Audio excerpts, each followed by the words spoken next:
Want to know what kind of character you might be able to play as in Beyond Good and Evil 2? Well, I've compiled a list of close to 30 characters that could be playable in the new prequel.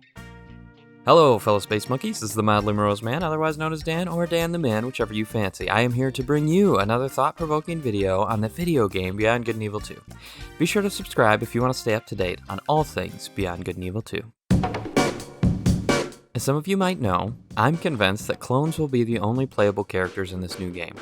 I've explained this in previous videos, if you'd like to check that out, but that does not mean that we aren't going to have a lot of different character and DNA options to pick from when it comes to character creation. With such a long list of possible playable characters, I want to start with the characters that have been confirmed and also those that have been heavily hinted at being playable characters. I have saved speculative characters that only live in concept art for now for the end of the video. The most obvious playable characters so far are DNA clones of Nox and Shawnee. We've seen both in gameplay footage from 2018. You might not remember that a female version of Nox's DNA was shown off in the 4th livestream. This might hint at how they will handle gender options for all of the playable characters. With the last livestream, rhino hybrids have been confirmed as playable characters as well. We've actually seen rhinos in various videos and concept art before this, but it's nice to know that they are confirmed. I think it's safe to assume that all legendary characters will be playable, whether that's through recruiting them in the in-game world or by choosing their DNA strand when creating a character. So Nox and Shawnee are legendary characters, of course, but we also have Callum, Uma, Paige, Sing Sing, Kim Kyun Jun, Zhao Yuzu, and Lee Dayu. It's very likely that we will be able to create characters using the DNA from these legendary characters. Now, let's dive into less confirmed territory. Some of you might have noticed that 2 different strands of human DNA were revealed in the demo footage from 2018. Human DNA strand number 4 are the clones that are used by the Shark Corporation to create security guards. These guards are then purchased by various corporations for protection. Human DNA strand number 15 is used for scientists and the Chimera Corporation.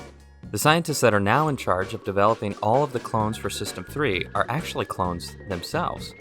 We cannot see what these humans look like, both from the DNA strand number 4 and number 15, but since they already have a DNA number assigned to them, it's safe to say that they will also be options for character creation.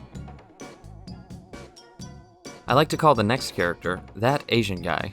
We haven't gotten a lot of information about the character, but we see him everywhere. At one point, he was the stand-in character model for all of the bad guys in System 3. This can be seen in some of the earliest pre-alpha footage. Another character that is surprisingly everywhere is a young woman I will call number 2 because of this concept art from 2017. You might recognize her from the concept art and the 5th livestream, but did you know that she was in the trailer from 2018? You have to slow down the footage a ton, but she is right there with the crew surrounding Nox and Shawnee. So I think this character is probably more important than we realize, and it's very likely that she will be an available option for character creation. Now, the characters that we can only speculate about have only been seen in concept art or will probably be unavailable for cloning and character creation for narrative reasons.